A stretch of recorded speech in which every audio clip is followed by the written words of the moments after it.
Mes chers amis, ce jour est un jour particulier. C'est pour les chrétiens, Dieu a ressuscité. Et c'est le jour où notre pays a ressuscité. Et je me rappelle des paroles du président Kérékou. Ça a été en 10 jours une conférence dense. On sortait de 18 ans, mettons, du régime du PRPB. Le pays était à terre, il n'y avait plus rien. On torturait dans tous les coins. Et puis, au fond, le programme d'ajustement structurel. Ça, c'est une technique pour sortir un pays de la misère. Alors, évidemment, il fallait un professionnel. Et c'est presque à l'unanimité que la conférence a porté son choix sur ma personne. Aujourd'hui, je veux parler d'un régime criminel dirigé par un certain Talon et sa mafia. Moi, je suis clair et net.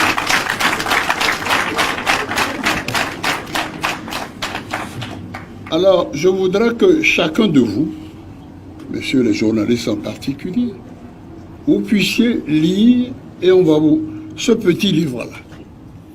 Ça parle de la France-Afrique à la mafia-Afrique. C'est-à-dire, nous avons quitté la France-Afrique et nous sommes dans la mafia. Le parrain de la mafia, c'est lui qui dirige le Bénin. Il s'appelle Talon.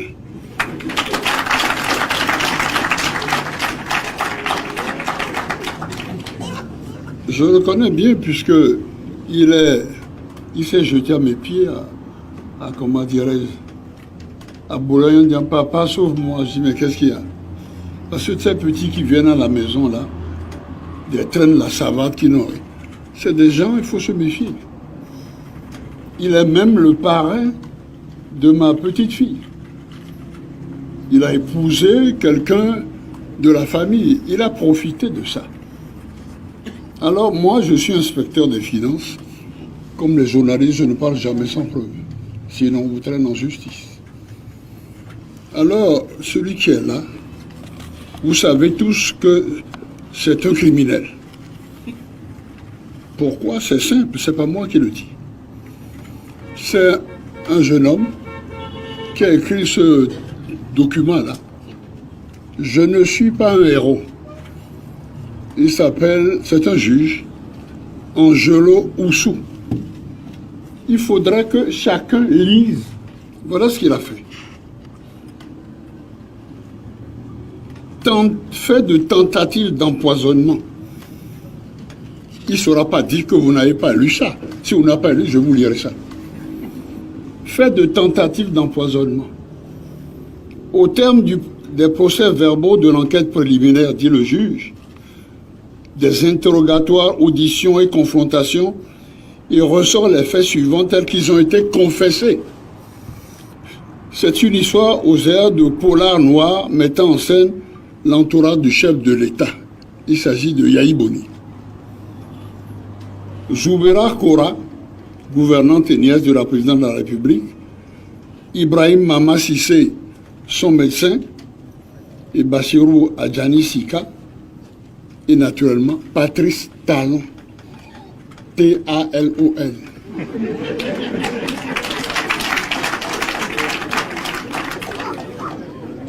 Et ce Zoubera Kora a déclaré au juge que Patrice lui a confié la mission d'administrer au chef de l'État.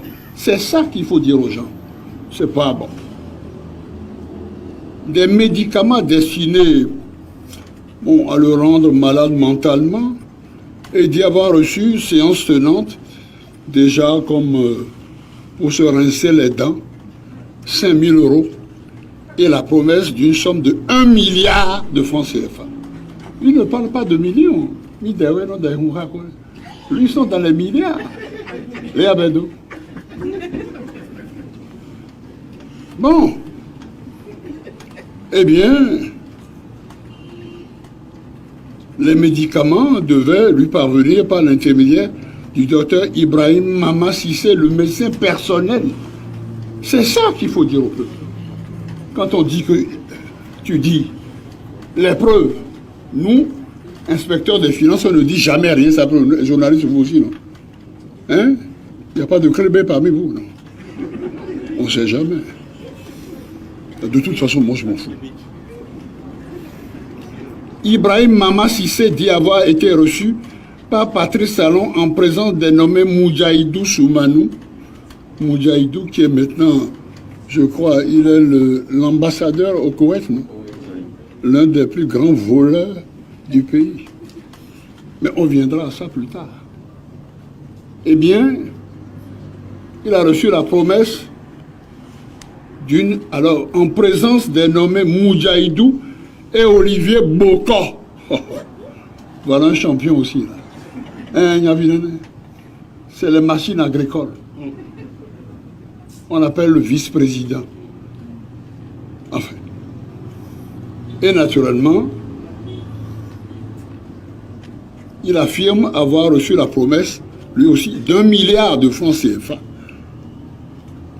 Et il a déclaré qu'il lui a été dit que Soumanou allait lui confier, le vendredi 19 octobre 2012, des médicaments qu'il devait remettre à Zoubera Kora et que les 10 médicaments étaient destinés à lui donner et administrés au chef de l'État et cela devait lui donner la mort.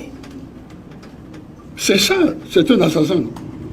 Quelqu'un qui veut conquérir quelqu'un, il veut qui vit. Bon, en préparation de cette opération, bon, donc on peut dire Moudjahidou Soumanou, Ibrahim Mama Cissé et Olivier Bocor se seraient donc rencontrés à New York parce que le chef du gang ne se déplace pas. Il envoie comme contre mon fils qu'on a voulu tuer, vous le savez bien. Mais on va s'occuper de lui. Sous nos canaisons et les sous-tons. Et qui n'est pas le jour quand même, on a les boussons d'enfants. C'est ça.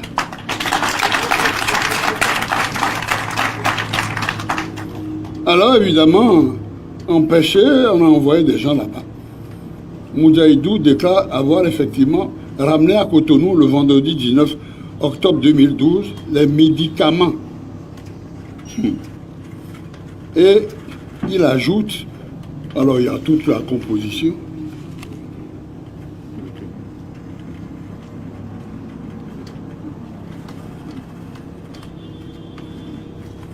bon, alors ce que je veux dire simplement, ils ont fait tout ça, mais on a su, et Yahi Boni, quand la jeune fille est revenue, elle a dit à son fiancé, on va être multimilliardaire, on va être milliardaire. Il dit, tu es malade? Il dit non. Voilà ce qui va se passer. Et évidemment, c'est comme ça que le fils et le président ont été avertis. On a procédé à l'arrestation, on peut dire, du docteur Ibrahim Mama Cissé, et on a fait la même chose pour Zoubera Kora. Bon, c'est le docteur qui a dit à ces gens comment on doit assassiner, on peut dire, la personne. Et du vendredi 19 au samedi 20 octobre, Patrice Talon, soucieux de s'assurer de l'exécution, a envoyé des fax. Et tout ce joli monde est passé aux aveux. Alors quand nous disons que Talon est un assassin, c'est basé sur des preuves indiscutables d'un juge, qui actuellement, on peut dire, au palais. Parce qu'on ne sait pas comment se débarrasser de lui. Mais il a laissé ce document-là. Bon. Il y a également un autre document, mais je ne suis pas venu parce qu'un inspecteur des finances ne parle jamais sans preuve. Bon, j'étais venu avec beaucoup de documents, mais je crois qu'on aura une autre occasion pour vraiment parler de ça, mais ce sont des criminels, mais il n'y a pas que ça. Ce sont également des voleurs. Je ne parle jamais sans preuve. Voilà. C'est un rapport du Fonds de la Banque mondiale. messieurs les journalistes. Eh bien, qu'est-ce qu'on dit là-dedans? Non seulement nous avons l'assassin, mais nous avons... Parce que quand j'ai été élu à la conférence nationale, mais il fallait que j'aie, comment dirais-je, une culture de rente pour pouvoir emprunter. Si tu n'as pas ça, le Fonds monétaire, la banque ne te prête pas. Et la seule culture de rente qu'on avait, c'était le coton. J'ai refusé qu'on le privatise. Et c'est moi qui ai fait que ce qu'on appelle maintenant la Sonapra et tout ça, qui était une propriété, on peut dire, de la CFDT, est devenue une propriété du Bénin. Et il se trouve que Kérékou est revenu, il n'a pas touché à ça. Malheureusement, celui qui était à mon cabinet, le dénommé, comment dirais-je, enfin, vous le connaissez, bon, a passé un contrat. Alors que, actuellement, on emprunte à tour de rôle. On ne sait même pas pourquoi. Et je vais vous expliquer, parce que je ne vais pas partir comme ça en catimini. Là, à Matou en haut, tu ne peux pas comprendre. On voit Talon et son gang, parce qu'il n'y a pas d'autre mot. Et je suis prêt. Je vais dire que je vais le capturer avant. Il peut faire tout ce qu'il veut là. Parce que là, il a pris les biens de l'État. Sans appel d'offres. Et là, comme dit la banque, la même mise des élites sur le secteur du coton. Il dit qu'il est le roi du coton. Agbono, eh bien, ouais. Agbo, il a vu l'argent où? Lui qui traîne la savate. C'est un escroc. C'est moi qui dis ça. Et je compte le capturer. Hein, moi.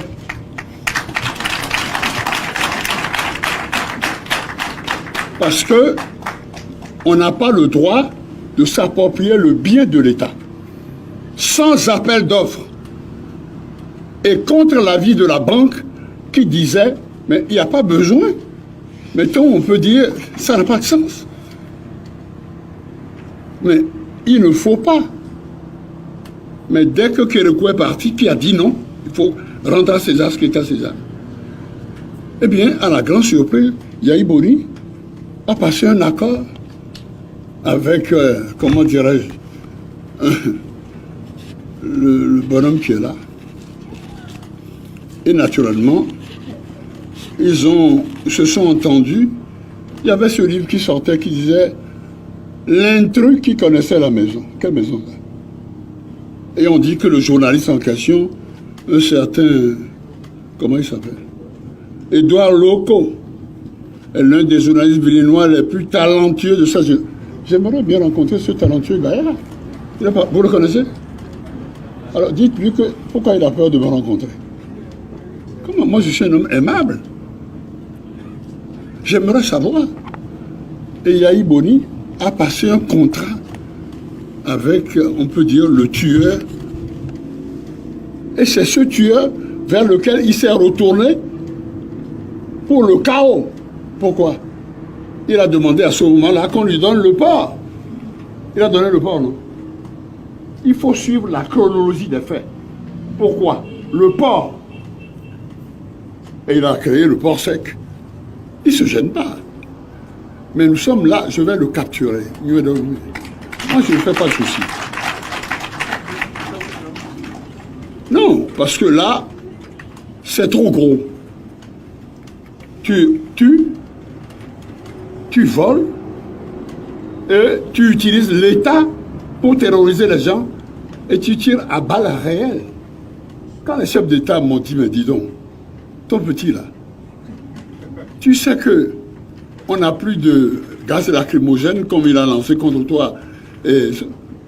Mais on n'a que des balles réelles. Il dit, envoie-moi. Et il a tué des gens dans ce pays. Mais qui tue par l'épée? C'est Bébiton. Qui tue par l'épée? Voilà, il sait ce qu'il attend. C'est pour ça qu'il a peur. Et je suis disposé à le capturer.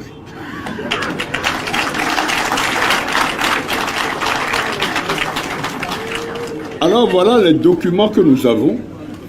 J'en ai en pagaille. Si, messieurs les journalistes ou d'autres personnes, vous voulez avoir des précisions et surtout des documents importants, mais adressez-vous. Il y a des gens qui ont essayé même de me tuer. J'avais amené ce document-là. Et c'est le chef d'état-major de l'armée de terre, l'actuel. Il s'appelle, comment il s'appelle ce garçon? Fructueux Baguidi. Hein? Et on lui avait promis entre 500 000 et 3 millions pour me tuer. On l'a capturé. Donc, il y a beaucoup de choses qu'un chef d'État, digne de ce nom, respecté dans le monde, pour son intégrité, pour l'amour de la patrie, est capable de faire. Alors n'ayez pas peur. N'ayez pas peur. Nous allons capturer ce bonhomme.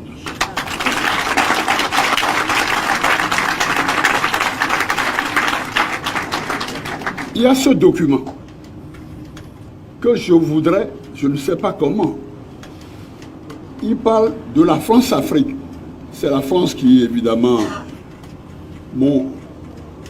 a créé tout le désordre que nous avons, mais on n'a pas le temps encore. Qui a cassé au fouet tout le reste et tout, tué Oumniobé, détruit, mettons, la démocratie dans les pays. C'est le seul pays colonisateur qui agit comme ça.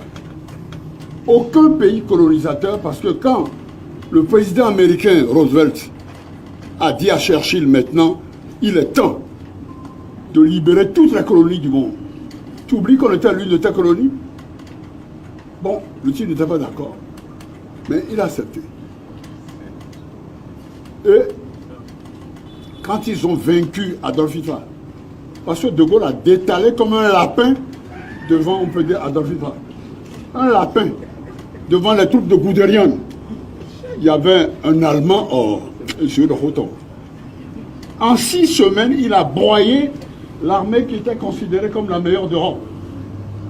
Et De Gaulle, lui, il prend la fuite. Il a pris la fuite la seconde fois quand il y avait des étudiants. C'est comme ça que je me suis orienté vers l'histoire. Après avoir fait... Et il est parti à Baden-Baden. Donc lui, c'est... Ou alors, il fait son cinéma. Parce qu'il sort d'une famille de grands malades. Je vous en parlerai. De très grands malades. Et il n'a pas eu de chance, il a eu également une fille trisomique. Et il a eu comme collaborateur Foucault, qui est le fils d'un curé. Alors vous imaginez ce que ça peut donner. Hein? Qu'est-ce que vous voulez que l'Afrique puisse faire dans cette affaire-là? Alors, résultat, tout le monde a pu, même avec vraiment, ils ont quitté chacun de leur colonie. Les Hollandais qui avaient, mettons, l'Indonésie, Sumatra, Java, Bornéo, ils n'ont pas touché. Les Belges qui sont des criminels, puisqu'ils ont mis le corps de Patrice Lumumba dans la Syrie. Mais ils n'ont pas cassé, on peut dire, le Zaïre. Mais il se trouve que, comment dirais-je, le Nigeria, c'est une fédération, il y avait les Hausa, les Ibo, et les Anglais ont dit, vous ne venez que grouper. Vous ne venez pas chacun avec... Non, mais pas. Et ils sont 200 millions maintenant. Le Ghana, etc. On n'a pas cassé. Il n'y a que la France qui a pris le petit Vietnam, Vietnam du Nord, Vietnam du Sud, Laos, Cambodge, et cassé ça en petits morceaux. Jusqu'à